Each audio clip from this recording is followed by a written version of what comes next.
அடுத்த செய்தி, கரூர் மாவட்டம் முதன்மை அமர்வு நீதிமன்றத்தில் அதிமுக முன்னாள் அமைச்சர் எம்.ஆர். விஜயபாஸ்கர் தாக்கல் செய்த இடைக்கால முன்ஜாமீன் நாளை உத்தரவு பிறப்பிக்கப்படும் என நீதிபதி தெரிவித்துள்ளார். அதாவது, கரூர் நகர காவல் நிலையத்தில் மேலக்கரூர் சார் பதிவாளர் முகமது அப்துல் காதர் அளித்த புகாரின் பேரில் கரூர் நகர போலீசார் யுவராஜ், பிரவீன், ரகு, சித்தார்த்தன், மாரப்பன், செல்வராஜ், சோபனா ஆகிய 7 பேர் மீது 8 பிரிவுகளின் கீழ் கடந்த மாதம் 9ஆம் தேதி வழக்கு பதிவு செய்தனர். அதிமுக முன்னாள் அமைச்சர் எம்.ஆர். விஜயபாஸ்கர் இவ்வழக்கில் தானும் சேர்க்கப்படலாம் என்பதால் முன்னெச்சரிக்கை நடவடிக்கையாக கரூர் முதன்மை மாவட்ட அமர்வு நீதிமன்றத்தில் முன்ஜாமீன் கேட்டு கடந்த 12ஆம் தேதி மனு தாக்கல் செய்தார். இந்த மனு மீதான விசாரணை 3 முறை ஒத்திவைக்கப்பட்டு கடந்த 25ஆம் தேதி தள்ளுபடியும் செய்யப்பட்டது.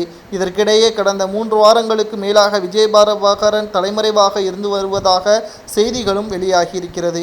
இதற்கிடையில் தான் சார் பதிவாளர் அளித்த நில மோசடி புகார் வழக்கில் விசாரணையை கடந்த மாதம் 14ஆம் தேதி சிபிஐக்கு மாற்றப்பட்டிருக்க உத்தரவிட்ட நிலையில் முன்னாள் அமைச்சர் எம்.ஆர். விஜயபாஸ்கர் மீது நில உரிமையாளர் சோபனாவின் தந்தை பிரகாஷ் கரூர் நகர காவல் நிலையம் மற்றும் எஸ்பி அலுவலகத்தில் கடந்த மாதம் 14ஆம் தேதி புகார் அளித்துள்ளார். இந்த புகாரானது வாங்கல் காவல் நிலையத்தில் மாற்றப்பட்டு கடந்த மாதம் 22ஆம் தேதி முன்னாள் அமைச்சர் விஜயபாஸ்கர், அவரது சகோதரர் சேகர், பிரவீன் உள்ளிட்ட 13 பேர் மீதும் 6 பிரிவுகளில் வழக்கு பதிவும் செய்யப்பட்டுள்ளது.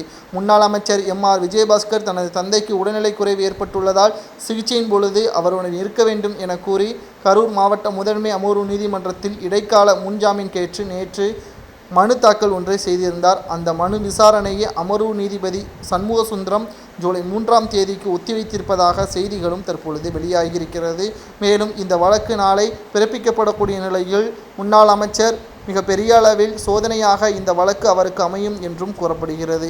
ஏற்கனவே அதிமுகவின் நிலைமை மிக மோசமாக இருக்கக்கூடிய நிலையில் அமைச்சரின் செயல்பாட்டின் காரணமாக திராவிட முன்னேற்ற கழகத்திற்கு இது சாதகமாக மாறும் என்றும் கூறப்படுகிறது. ஏற்கனவே திராவிட முன்னேற்ற கழகம் 40 தொகுதிகளை வென்றெடுக்கக்கூடிய நிலையில் இதை வைத்து அரசியல் செய்வார்கள். விக்கிரவாண்டி தேர்தலில் திமுகவினர்கள் நாங்கள் மட்டும்தான் யோக்கியர்கள் என்பதற்கேற்ப பிரச்சாரத்தையும் மேற்கொண்டு வருவதாக செய்திகளை நம்மால் பார்க்க முடிகிறது.